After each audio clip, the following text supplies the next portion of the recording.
जय हिंद दोस्तों। आपके साथ मैं शैलेंद्र प्रताप सिंह। स्वागत है आपका हमारे इस यूट्यूब चैनल में जिसका नाम है वकालत विद शैलेंद्र।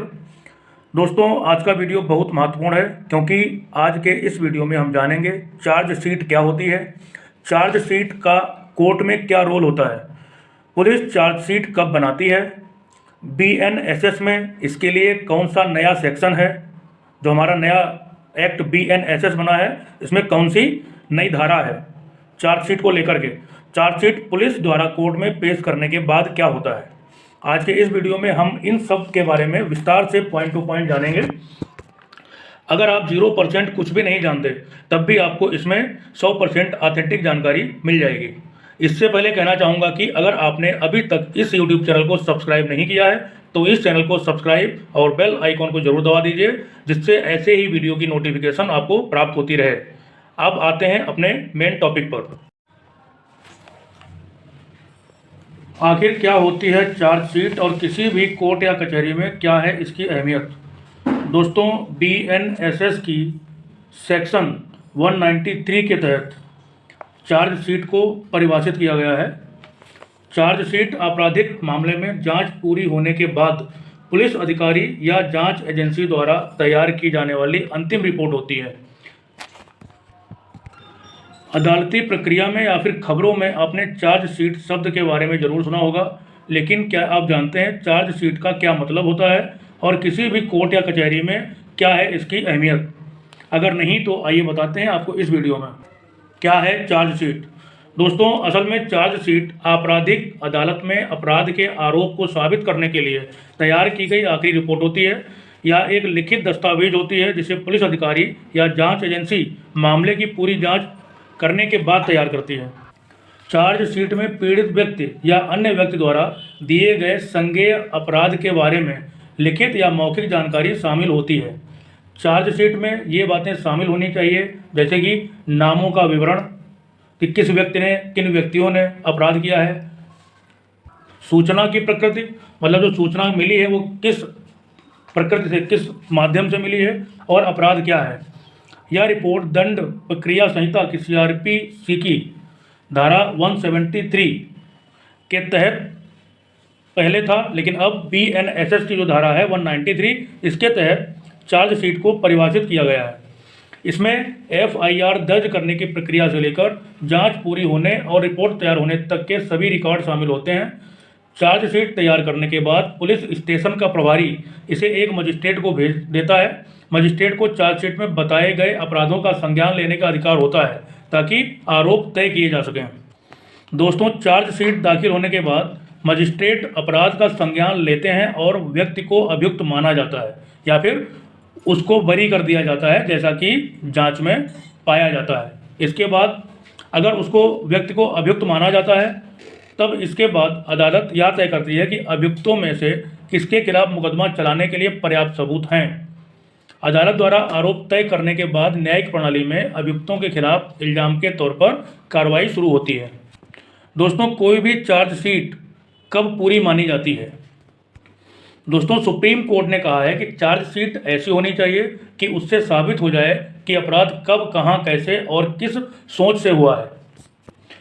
हम कह सकते हैं कि चार्जशीट तब पूरी मानी जाती है जब कोई आपराधिक मामला आगे किसी और सबूत पर निर्भर ना करे, मतलब किसी भी अपराध के घटित होने से संबंधित पूर्ण विवरण, किस व्यक्ति ने कौन सा अपराध किया है, अगर अपराध किया है तो उसका कारण क्या है, क्या सबूत है पुलिस के पास जिस आधार पर पुलिस उसको अपराधी मानती है।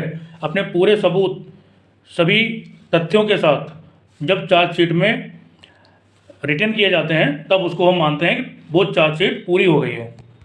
अगर पुलिस केवल एक संदेह के आधार पर किसी अभियुक्त को गुनहगार मानते हुए चार्जशीट फाइल करती है तो वो चार्जशीट पूरी नहीं मानी जाती है। पुलिस को चाहिए कि हर अभियुक्त, कितने भी किसी अपराध में कितने भी अभियुक्त हों, उन सभी अभियुक्तों की व्यक्तिगत जानकारी, इंडिविजुअली जो जानकारी है वो क्लियर होनी चाहिए, तो किस आधार पर पुलिस उसको अपराधी मानती है।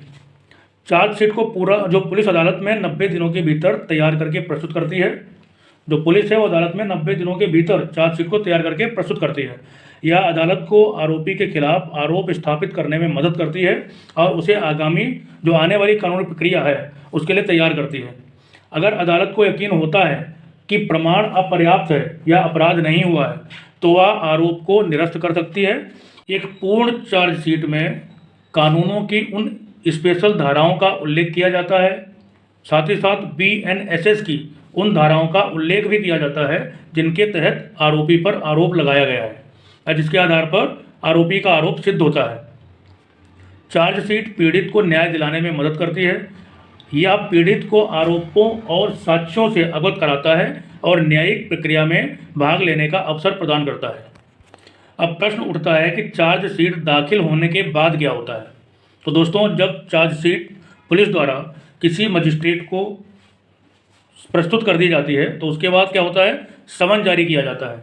मतलब जांच अधिकारी द्वारा चार्जशीट दाखिल किए जाने के बाद अदालत अभियुक्तों को समन जारी करती है। समन में आरोपों का विवरण, तारीख और समय स्थान जहां अदालत में हाजिर होना है और अन्य प्रासंगिक जानकारी शामिल होती है। अब समन के बाद जो अगला कदम होता है हाजिरी का, मतलब समन पाने के बाद अभियुक्तों को निर्धारित तिथि जो कि समन में बताई गई है और समय पर अदालत में हाजिर होना होता है। अगर अभियुक्त हाजिर नहीं होते तो अदालत वारंट जारी कर सकती है या अन्य दंडात्मक कार्रवाई भी आरोपियों पर कर सकती है। हाजिरी के बाद अब अगला जो कदम होता है आरोप तय करना, मतलब अभियुक्तों के हाजिर होने के बाद अदालत आरोपों को तय करती है। इस प्रक्रिया में जो अभियोजन पक्ष आरोपों का समर्थन करने के लिए साक्ष्य प्रस्तुत करता है और साथ ही साथ जो अभियुक्त का पक्ष है वह इनकार करता है आरोप से या फिर बरी होने का आधार प्रस्तुत करता है। अदालत साक्ष्यों का मूल्यांकन करती है और निर्णय लेती है कि आरोप साबित हुए हैं या नहीं साबित हुए हैं। दोस्तों, इसके बाद जो अगला कदम होता है ट्रायल का, मतलब अगर अदालत यह निर्णय लेती है कि आरोप साबित हुए हैं तो ट्रायल शुरू होता है। ट्रायल के दौरान दोनों पक्ष साक्ष्य प्रस्तुत करते हैं, गवाहों की जिरह करते हैं और तर्क देते हैं। अदालत साक्ष्यों का मूल्यांकन करती है और निर्णय लेती है कि अभियुक्त दोषी है या निर्दोष है।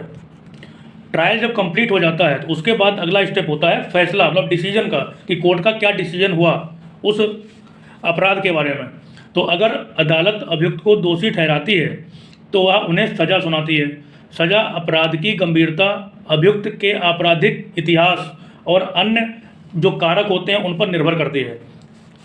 साथ ही साथ अगर अदालत अभियुक्त को निर्दोष ठहराती है तो उन्हें बरी कर दिया जाता है और उन्हें मुक्त कर दिया जाता है।